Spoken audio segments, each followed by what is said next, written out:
Phone tapping కేసులో SIB మాజీ chief Prabhakar రావును ఇవాళ వరుసగా 4వ రోజు విచారిస్తుంది సిట్ బృందం.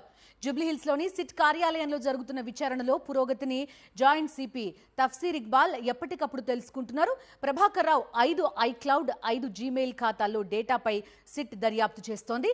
గతంలో 4 జీమెయిల్ ఖాతాలు ఐక్లౌడ్కి సంబంధించి 2 అకౌంట్లలో డేటా కనిపించకపోవడంతో ఎఫ్ఎస్ఎల్కి పంపించింది సిట్.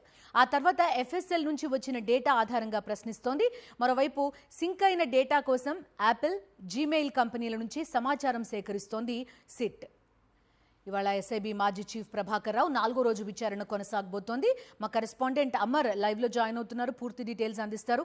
అమర్, చెప్పండి, ప్రస్తుతం సింక్ అయిన data at the same time iCloud నుంచి తీసుకున్న డేటా దీనికోసం అడుగుతున్నట్టుగా తెలుస్తోంది. ఎంత కీలకం ప్రభాకర్ రావు విచారణ అనేదంటే ఏం చెప్తారు? ఒక కంక్లూజన్కి వస్తుందా ప్రభాకర్ రావు విచారణ తర్వాత ఫోన్ ట్యాపింగ్ కేసు?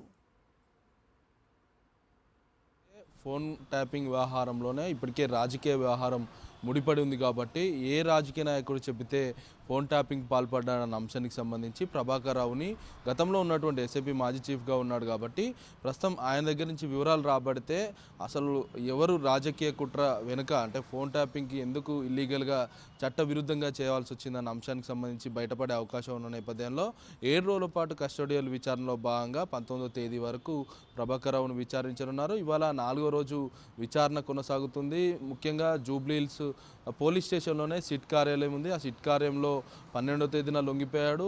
దాదాపు 3 రోజులు అంటే 4 రోజుల పాటు సుదీర్ఘంగా ఆయన్ని విచారించిన క్రమంలో ముఖ్యంగా ఐఫోన్కి సంబంధించిన అతని 5 ఐఫోన్లు ఉన్నాయి. ఒకటి అమెరికాలోనే అక్కడనే వదిలివేసి వచ్చాడు.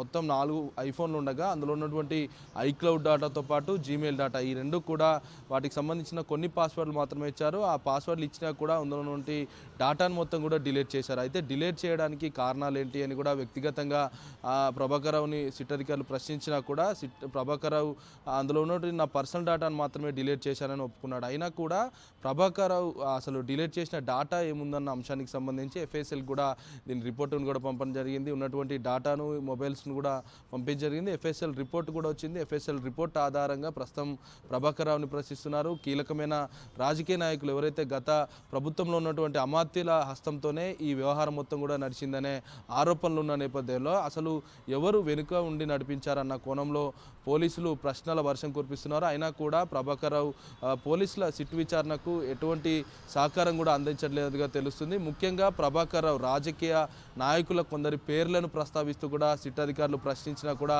నోరు మీద పని పరిస్థితి నెలకొంది. 4వ రోజు ముఖ్యంగా రాజకీయ నాయకులతో పాటు ఐక్లౌడ్ డేటాను ముందుంచి కూడా ఉన్నటువంటి రీట్రీవ్ చేసిన డేటాను ముందుంచి ప్రభాకర్ రావును అయితే ప్రశ్నించనున్నారు. Bindu. Right Amar, thank you.